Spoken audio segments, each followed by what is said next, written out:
Hey, what is up internet? How are you all doing? I've been using the Galaxy S23 for more than a month now, and I have to say, Samsung really did it this year. Now, just for quick context, I've been using the Galaxy S flagships from the last 3 years, and while I really like the Galaxy S22, I feel S23 is the most refined experience so far. Now, compared to the Galaxy S22, S23 brings in 3 big improvements in 3 major departments: battery life, user interface, and the cameras. So let's break down these first. Okay, let's start with the battery life. Now, if you've been following me for a long time, you would know how frustrated I was with the Galaxy S22's battery life, because there were days I couldn't even get past the 1 p.m. mark if I was outside.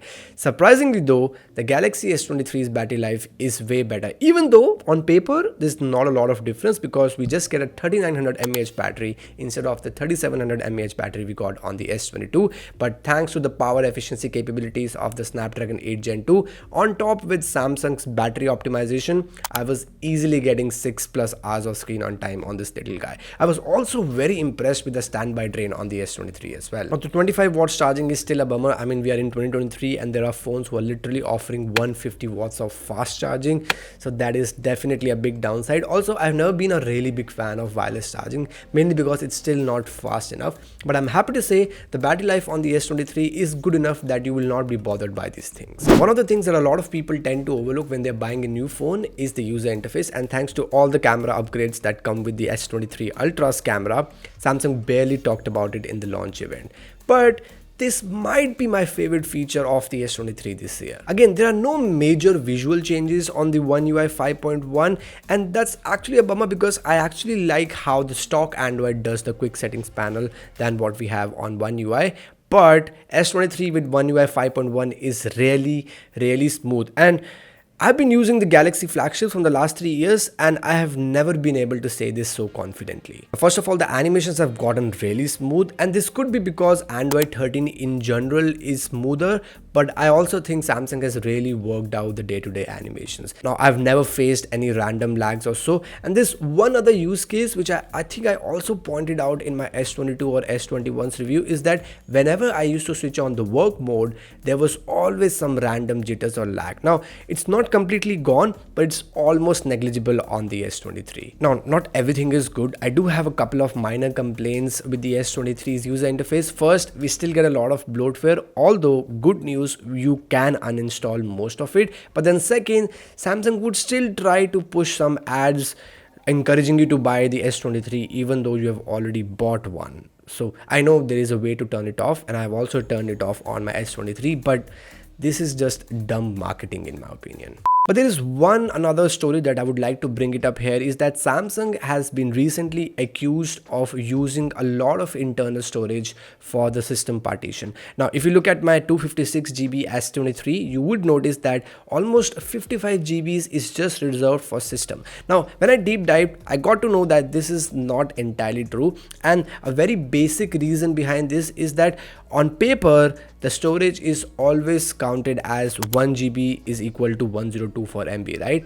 But on software terms, it is always counted as 1 GB is equal to 1000 MB. So whether you buy a phone or any other storage device like a hard disk or something like that, you would always notice that you will not get the complete storage to your access. Some of it is always lost, and that is exactly what Samsung is doing here. They are just making sure that the storage arithmetically adds up to the 256 GBs to avoid any confusion. Alright, let's talk about the third major upgrade, that is the cameras. Now, interestingly, things are pretty identical on paper when we compare it to last year, except that we get a new 12 megapixels camera this time around, but Samsung's post-image processing has changed a little bit. Now, the pictures from the primary camera come out really solid. I mean, there was never a doubt about it, right? Time and again, we have seen the Samsung flagships take some beautiful shots. However, I do think Samsung's phones in general tend to oversaturate pictures just a little bit in order to please the human's eyes. Now, that's not necessarily a bad thing, but if you're someone who likes naturally toned colors, you won't really like a lot of these pictures taken from the S23. Now, I personally don't mind it because they do look good, especially for social media and stuff, but the HDR, however, was a mixed bag for me, honestly.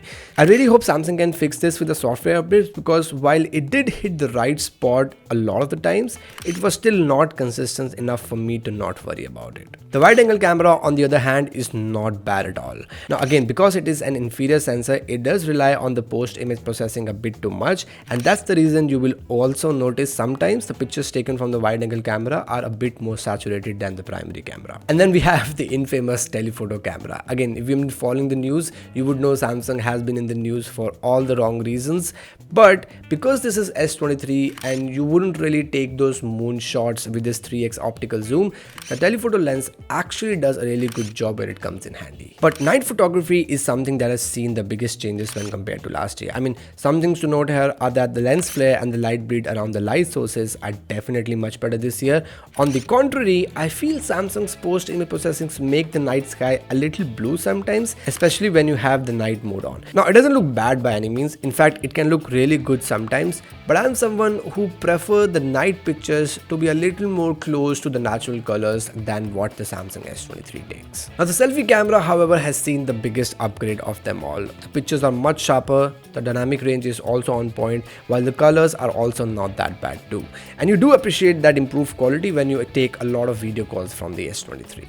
Now, in terms of video, not a lot has changed from last year. Honestly, I still have that 50 megapixels camera shooting at 4K at 60 FPS. But what is new this time around is that Samsung has finally introduced 8K at 30 FPS. So this is how the footage looks like. Also, there is this new expert RAW mode where you can click raw pictures and then edit into the Lightroom. Now, while the cameras on the inside are almost identical, the camera housing on the outside, especially on the S23 and S23 Plus, now follows a similar approach as the elder sibling, the S23 Ultra. Now again, I think I did mention this in my impressions video as well.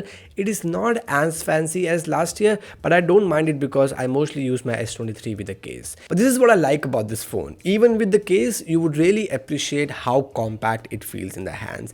And I don't get to say it a lot about these phones these days, but S23 feels surprisingly supreme and just about fine even if you want to take that case out and use this phone naked. And then we have that display. I mean, what do I even say? It checks all the right boxes. 1080p resolution, AMOLED, 120Hz refresh rate, and also 1750 nits peak brightness. I've said this before and I'll say this again, Samsung really knows how to make great displays, and the one on the S23 is a perfect example of it. My only gripe right now with this display is that it is not an LTPO, but maybe next year. But perhaps one thing Samsung didn't know, and I'm glad they realized it finally, is how to make flagship chipsets. And that's the reason after a very long time, a Samsung flagship is only selling with latest Qualcomm Snapdragon 8 Gen 2. I mean, I'm not saying Exynos was bad by any means, but it always fell short of its Snapdragon counterpart in some department, no matter how hard Samsung tried. And here we are, we have the Snapdragon 8 Gen 2, and I would say this is the best ingredient of this entire mix, if I have to put it that way. It is super powerful,